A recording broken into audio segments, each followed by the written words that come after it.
नमस्कार साथियों, बिहार शिक्षक भर्ती टीआरई थर्ड का स्कोर कार्ड जारी हो चुके हैं। अब अधिकांश अभ्यर्थियों को स्कोर कार्ड कैसे चेक करें, नंबर कम हुए हैं, कटऑफ का जो स्कोर उनका डिफरेंस है वह बराबर ही है टीआरई 2 का टीआरई 3 का, कटऑफ में अंतर देखने को मिला है, टीआरई 4 में क्या कैसे होगा, इन सब के बारे में हम बात करने वाले। सबसे पहले बात करते हैं, अगर आप स्कोर कार्ड चेक करना चाहते हैं तो आप करना क्या है, आप लिंक डिस्क्रिप्शन में हमने दे रखी है, उस पर क्लिक करना है। क्लिक करने के बाद आप जाओगे, जब जाओगे तो टीआरई 3 का जब आप जाओगे तो आपको यहाँ पहुँचा देगा। यहाँ पहुँचाने के बाद बीपीएससी की ऑफिशियल वेबसाइट पर आप पहुँच जाओगे। यहाँ पर करना क्या है, आपको यूजर नेम डालना है और पासवर्ड डालना है। जिस समय एडमिट कार्ड आपने डाउनलोड किया था वही चीज़ को प्रोसेस करना है। जैसे आप इसको लॉगिन करोगे, लॉगिन कैप्चा कोड डाल करके लॉगिन करोगे, आपको पहुँचा देगा यहाँ।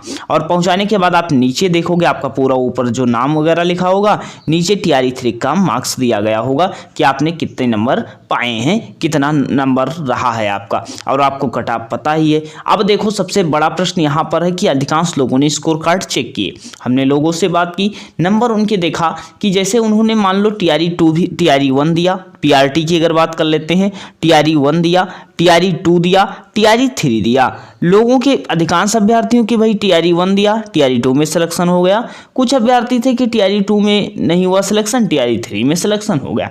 लेकिन कुछ अभ्यर्थी ऐसे हैं कि सर हमने तीनों टीआरई दिया लेकिन हमारा सिलेक्शन नहीं हो पाया। अब सिलेक्शन नहीं हो पाया, क्या इसमें कोई खेल चल रहा है? क्या हमारे सर कटऑफ में जो कटऑफ जो आई है उस कटऑफ में तो कटऑफ तो कम हुई, मान लो बीपीएससी की जो कटऑफ आई वो कटऑफ तो कम हुई, लेकिन हमारा जो डिफरेंस है वह बराबर ही है। जैसे टीआरई 2 में जितने उनके मार्क्स थे और वह कटऑफ से दूर थे उतने अभी भी हैं, क्योंकि अब की बार कटऑफ भी कम हुई अगर, तो पहले से क्या हुआ, डिफरेंस बराबर है। समझिएगा बात को, ऐसे लोगों के प्रश्न हैं। अब वह कहते हैं कि सर क्या हमने मेहनत नहीं की, तो देखिएगा आपने मेहनत की, पेपर का लेवल थोड़ा अप अगर हुआ होगा तब भी कटऑफ नीचे डाउन आई होगी, और आपने मेहनत जरूर की होगी। मेहनत की है तो आपने क्या, अब आपको करना क्या है कि आप जो देखो, अब टीआरई 4 में आप उम्मीद नहीं तोड़ना है कि आपका सिलेक्शन होगा ही नहीं, कि भाई अब हमारा इतने मार्क्स के रह गया कि अब हमारा सिलेक्शन नहीं होने वाला है। लोग क्या सोचेंगे, आपको करना क्या है, आप पेपर लो, जिस पेपर को आपने दिया है उस पेपर को लो या प्रिंट निकालो, क्योंकि आप प्रीवियस ईयर ना लाना, वो पेपर लेना।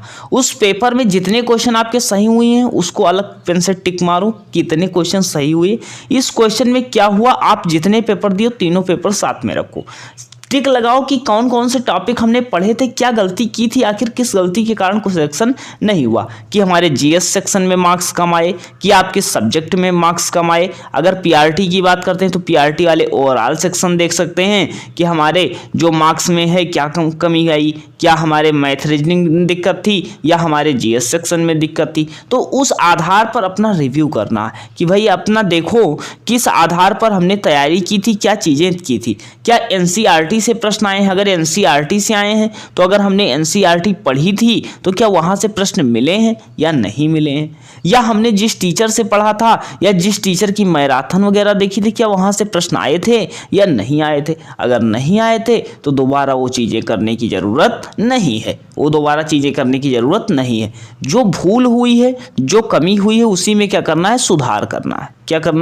सुधार करना है। और कटऑफ में क्या होता है, कटऑफ तो एक डिफरेंस, भाई इतना नंबर, मान लो आपका नंबर आ गया, आपने 120 क्वेश्चन किए, अब 120 में किसी का 85 आ गया, किसी का 75 आ गया, किसी का 65 आ गया, किसी का 60 आ गया, और ऐसे आपके संख्या में ऐसे न जाने कितनी संख्या होगी। तो ऊपर से मान लो 16,000 वैकेंसी है या 24,000 वैकेंसी है, तो जब इतनी वैकेंसी है तो ऊपर से उठाया गया, मान लो अंतिम बच्चा 75 वाला था तो वही कटऑफ निर्धारित हो गई। तो ऐसा नहीं है कि आपने मेहनत नहीं की, आपने मेहनत की। बस करना क्या है, आपको ये तरीके ढूंढने हैं कि आपने जो मेहनत की उसमें कमी क्या रह गई। बस यही है टीआरई 4 के लिए। अगर लगना है तो लग सकते हो, अभी पूरी तरीके से उम्मीद भी है। टीआरई 4 का बताया जा रहा है पीआरटी वालों के लिए कंपटीशन टफ हो सकता है, लेकिन हमने एक वीडियो में बताया था कि कंपटीशन सभी के लिए समान होगा, टफ भी होगा और सभी के लिए टफ होगा, ऐसा नहीं कि पीआरटी वालों के लिए ही होगा। अब अगर बात करते हैं, लेकिन ये समझिएगा कि जो अच्छे बच्चे हैं जिन्होंने मेहनत की है वो सेलेक्ट हो चुके हैं, और आप ही अब नंबर में हो। अगर आप हार मान लोगे तो आप कुछ नहीं कर सकते। आप मेहनत कर लो, क्योंकि अपनी कमी में सुधार कर लो। जो आपने कमी की है उस कमी में अगर आप सुधार करते हो तो TRE 4 में आपका नंबर आ सकता है। TRE 4 की अगर बात करते हैं, टोटल 80,000 वैकेंसी के शिक्षक बहाल होंगे, लेकिन एक आपको जानकारी बता दें कि 26,000 के आसपास कंप्यूटर टीचर की वैकेंसी देखने को मिलती है। वो अलग होगी, नए पद होंगे तो अलग से बहाल किए जाएंगे। इसकी क्वालिफिकेशन के बारे में बता देंगे जल्द। और 80,000 शिक्षक बहाल होंगे। TRE 4 के लिए लग सकते हो, अपनी कमी को सुधार कर सकते हो। PRT हो, TGT हो, PGT हो, तैयारी कैसे शुरू करें? तो सबसे पहले अपना प्रीवियस ईयर उठाओ और प्रीवियस ईयर देखो कि कैसे प्रश्न आए थे, क्या कमी आपने की थी। जो नए बच्चे हैं उनके लिए अलग बताएंगे। इसमें इतना बता रहे हैं कि जो लोग पेपर दे चुके हैं वो लोग तैयारी कैसे शुरू करें। पहले प्रीवियस ईयर सारे हल कर लो, फिर देखो उसमें कहाँ से प्रश्न आए थे, नोट करो, वो चीज़ों को फिर से रिवीजन करो।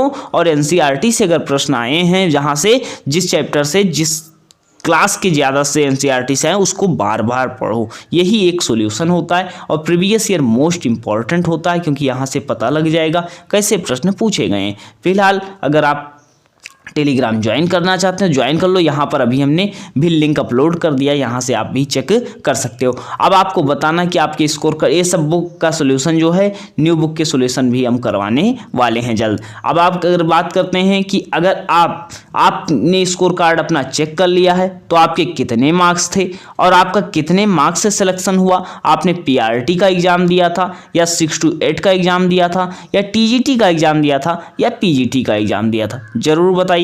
उम्मीद है, आशा है जितना बताए संतुष्ट होंगे। मिलते हैं नेक्स्ट सेशन में। धन्यवाद।